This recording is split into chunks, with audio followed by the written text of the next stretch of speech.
तो जी नाज़रीन, इस वक्त मैं मौजूद हूँ जी इराक़ की मस्जिद सहला में। ये मेरे पीछे आप देख सकते हैं जी, ये बहुत बड़ी एक मस्जिद है जी, इसको मस्जिद सहला बोलते हैं जी।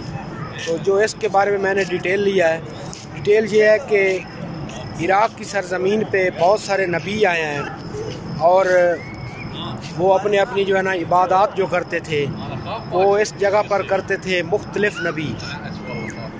तो उनके यहाँ पर मुसल्ले हैं जी, वो आपको विज़िट करवाते हैं। बाकी इसकी मस्जिद की भी डिटेल लेते हैं और इसमें क्या क्या है और इसका क्या तारीख़ है, तो वो भी आपको दिखाते हैं। क्योंकि इराक़ में जो है ना सबसे ज़्यादा जो है ना पैगंबर नबी जो है ना इस धरती पर आए हैं। तो एक के बाद एक नबी, एक के बाद एक नबी, तो फिर वो यहाँ पर जो है ना वो अपनी अपनी इबादत करते होंगे। एक नबी का दूसरा बेटा, फिर उसका आगे बेटा, इस तरह से फिर वो नबियों के यहाँ पे जो है ना मुसल्ले बने हुए हैं। तो ये मस्जिद है सहला, इराक़ में मौजूद है। ये नजफ़ सिटी से तकरीबन कोई 25 किलोमीटर के फासले पर है जी।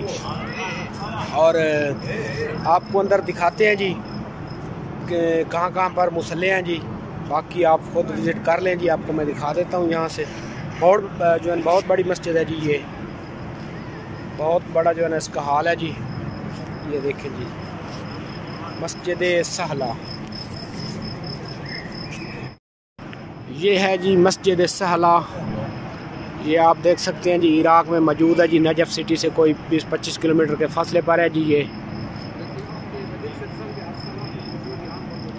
यहाँ पर नबियों के मुसल्ले हैं जी इस मस्जिद में, क्योंकि सबसे ज़्यादा नबी जो आए हैं वो इराक़ की धरती पर आए हैं जी, इराक़ की धरती पर आए हैं जी। और यहाँ वो अपनी अपनी इबादत करते होंगे। जो मैंने डिटेल लिया है वो यही है कि यहाँ पर वो अपनी अपनी इबादत करते थे जितने भी इधर नबी आए जी। तो बाकी मैं अंदर से देखता हूँ और आपको जो है ना बाकी डिटेल लेकर जो है ना फिर आपको आगाह करता हूँ जी।